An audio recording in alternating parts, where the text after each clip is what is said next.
नमस्कार दोस्तों, मैं Bhupesh Shrivastava mind hypnotism channel में आप सबका स्वागत करता हूँ। ये कहानी प्रसिद्ध रूसी लेखक लियो टॉल्स्टॉय द्वारा लिखी हुई है। बरसों पहले की घटना है कि रूस के किसी नगर में 3 प्रसिद्ध फकीर आए और वहां रहने लगे। वो झील के उस पार, नदी के उस पार किसी पेड़ के नीचे रहते थे। उनसे मिलने धीरे धीरे लोग जाने लगे और उनकी बातों से, उनकी प्रार्थना से बड़े प्रभावित होते। फकीर जी भर के लोगों को हंसते हंसाते और प्रार्थना करने के तरीके सिखाते। धीरे धीरे नगर की काफी संख्या में लोग वहां पर जाने लगे और वहां पर भीड़ बढ़ने लगी।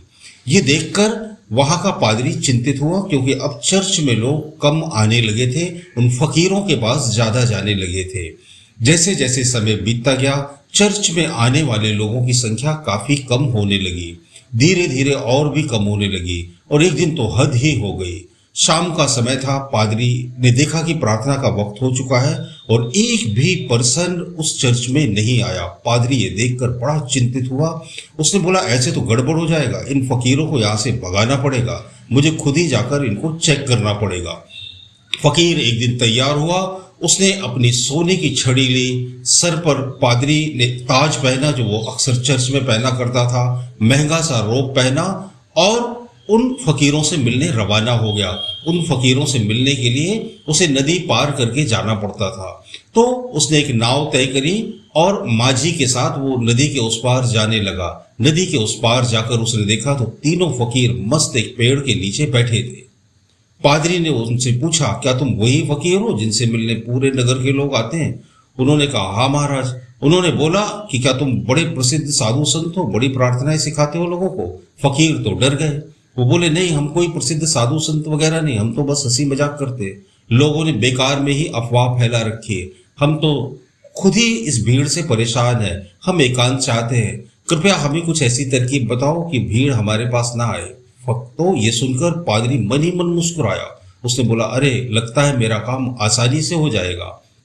पादरी ने कहा, अच्छा तुम मुझे ये बताओ कि तुम उन लोगों को कौन सी प्रार्थना सिखाते हो?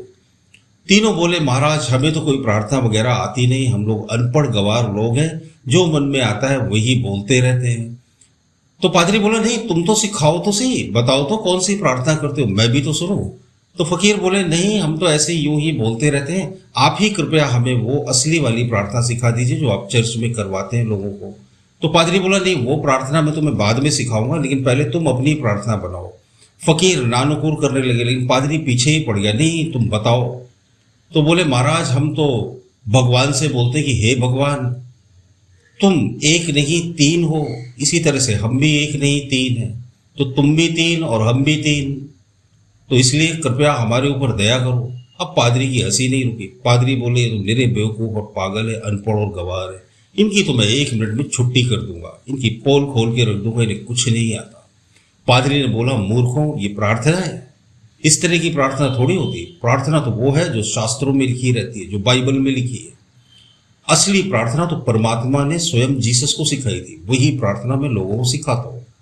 तुम्हें कुछ आता जाता नहीं, इससे तुम और पाप कर रहे हो, अनर्थ हो जाएगा इससे।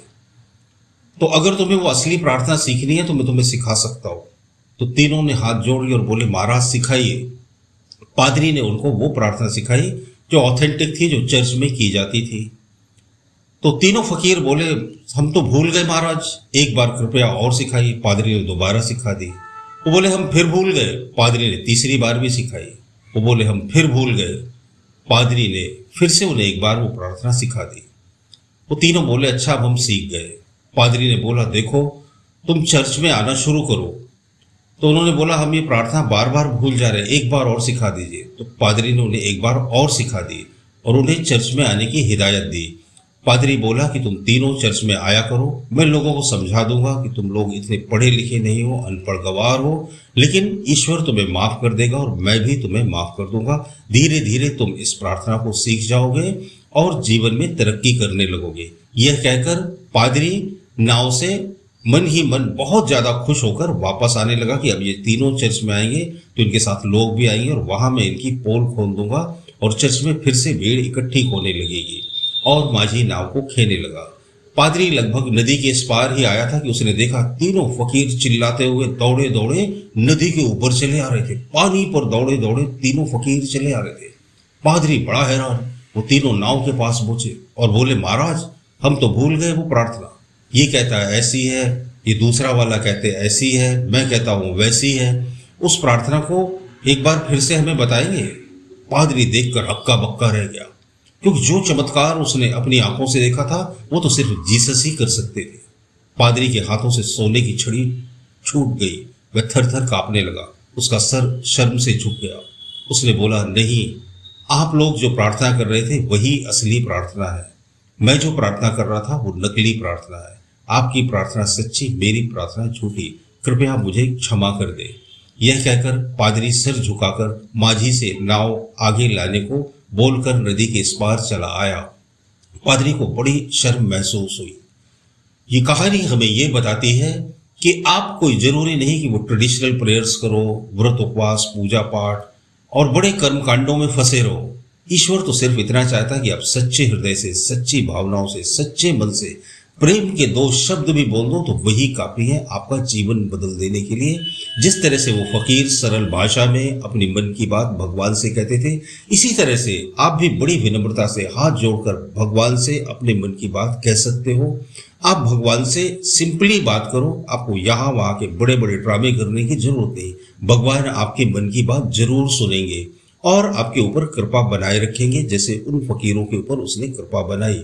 किसी भी प्रकार की बड़ी बड़ी विडंबनाओं में मत फंसिए, बड़े बड़े कर्मकांडों में मत फंसिए। मंदिरों में दूर दराज जाकर अपनी बहुत बड़ी पूंजी, मेहनत से कमाई गई पूंजी मत खर्च करिए। इसका ये मतलब नहीं कि आप मुझे गलत मत समझ लेना, मैं आपको तीर्थाटन करने से नहीं रोक रहा। मैं तो सिर्फ इतना ही कह रहा हूं कि आप धर्म से डरिए नहीं, भगवान से डरिए नहीं, सच्चे दिल से उससे पूजा पाठ कीजिए, प्रार्थना कीजिए। जो आपके दिल में आए, आपके दिल से निकला हर सच्चा शब्द असली शब्द होता है। आप जैसे भगवान से अनुनय विनय करते हैं, विनम्रता पूर्वक प्रार्थना करते हैं, तो वो आपकी प्रार्थनाएं जरूर सुन लेता। जित सिंपली आप अपने हाथ जोड़कर भगवान से बोलिए कि हे भगवान, मुझे ज्यादा कुछ नहीं आता, मुझे मेरी गलतियों के लिए क्षमा करो, मैं बड़ी मुसीबत में हूं, कृपया मेरी सहायता करो। जैसी आपकी मर्जी वैसी प्रार्थना करो, पर उसमें सच्चा हृदय होना चाहिए, समर्पण की भावना और विश्वास होना चाहिए और ईश्वर के प्रति प्रेम भी होना चाहिए। निश्चित ही आपकी प्रार्थनाएं सुनी जाएंगी। इस तरह से प्रार्थना